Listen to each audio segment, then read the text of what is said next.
Bernadette. Donc, nous sommes ici en terre d'Occitanie. Donc je suppose qu'il doit y avoir une riche toponymie qui s'est transmise de génération en génération. Para répondre en Ucita, oui, tous les mots qu'il y a dans la toponymie autour de Gruissant, beaucoup viennent de la langue occitane puisque nous sommes dans la région Languedoc, donc des langues occitanes. Donc par exemple, ici sur Gruissant, vous avez la plage des Aiguades. Donc Aiguade vient de Aigados, donc là où il y a de l'eau.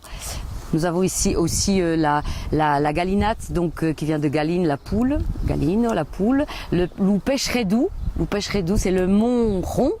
Loupèche agut, qui est le mont pointu. Vous avez aussi, enfin il y en a plein comme ça qui évoquent beaucoup de choses dans l'imaginaire depuis des générations.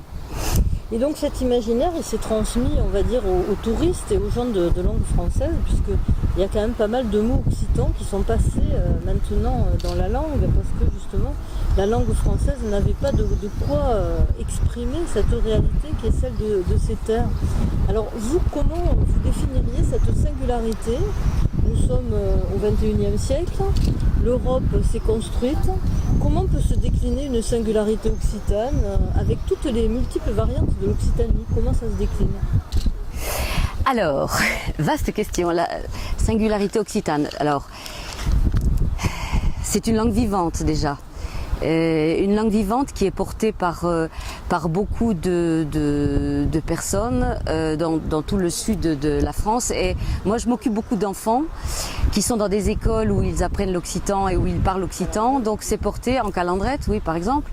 Donc c'est porté par tous ces enfants qui sont la génération à venir et qui connaissent bien leur langue et leur culture. Après, comment ça se décline? Ça se décline par un apprentissage approfondi de la culture. Par exemple ici, les festéjades. Bon voilà, festéjades, tout le monde dit festéjades, mais les festéjades, ça veut dire fête en occitan. Et donc tout ce qui tourne autour du patrimoine est mis en valeur. La toponymie, vous avez aussi tout ce qui est alors des mots, par exemple le mot amour. Le mot amour est un mot occitan qui vient des troubadours, mais la fine amour, voilà. Mais c'est important, on dit amour, mais non, amour vient de l'occitan, voilà. Donc c'est important de le revendiquer. Il y a ici, puisque nous sommes à Gruissant, il y a un mot qui est lougrao, le gros. On dit le gros du roi, mais c'est un mot occitan, voilà, lougrao. Et donc il y a plein comme ça sous chaque mot français ou presque chaque expression, il y a des expressions aussi qui font le sel de la culture des gens d'ici.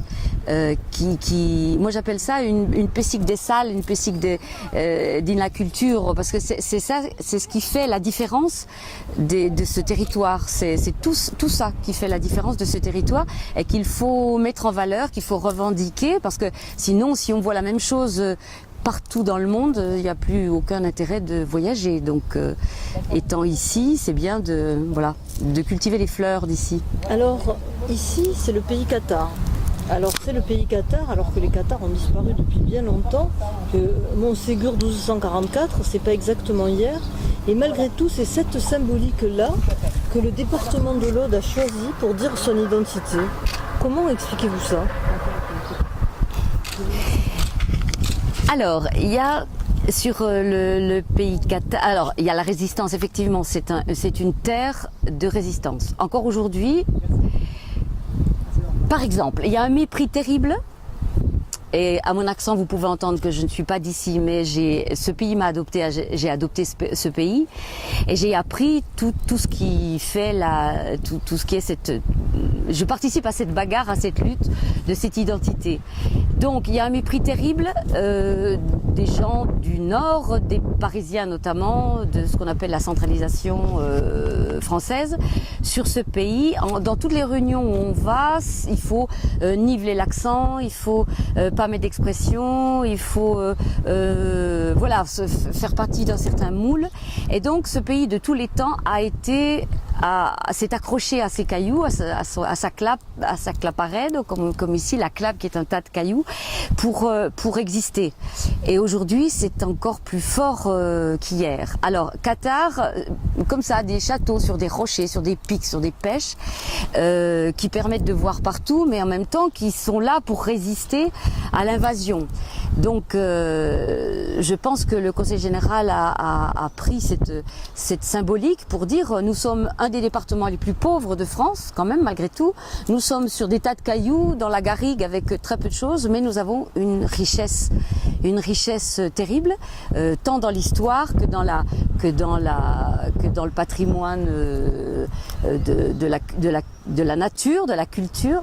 Donc je pense que c'est un peu cette symbolique qu'il a voulu garder.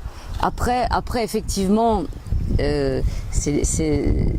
c'est commercial, mais ça a marché. Donc si ça a marché, c'est qu'il y a une résonance quelque part dans l'inconscient collectif, que voilà, une résonance de résistance. Et je pense que c'est ça qui fait que ça marche encore, parce que ça fait longtemps que ça existe, hein, l'eau de pays Qatar. Donc vous pensez qu'un projet comme celui d'Odyssea, qui essaye justement à la fois de mettre en lumière un socle commun culturel qui est celui de la Méditerranée, mais aussi des spécificités locales, est-ce que vous pensez que c'est une bonne façon de dire au monde on est encore là, on existe?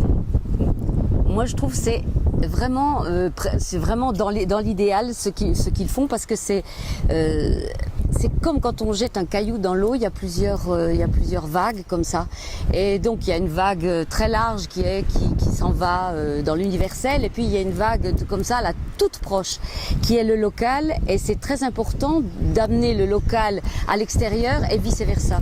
Et donc ce qu'ils font permet d'analyser, de vivre au-delà du territoire, mais de ramener au territoire. Et moi je trouve ça passionnant, parce que c'est comme ça que j'ai appris ce qu'était la terre d'ici. Et c'est très important de mettre en valeur toute cette charge culturelle, qui devient une charge émotionnelle et qui peut résonner dans l'âme des gens, parce que c'est dans l'âme et le cœur, parce que c'est ça qui fait que on y vient, on y reste, et on a quelque chose qui nous a touchés. Sinon, c'est tout lisse. Et là, c'est important qu'Odyssea fasse ce travail, et aussi pour les gens qui habitent ici.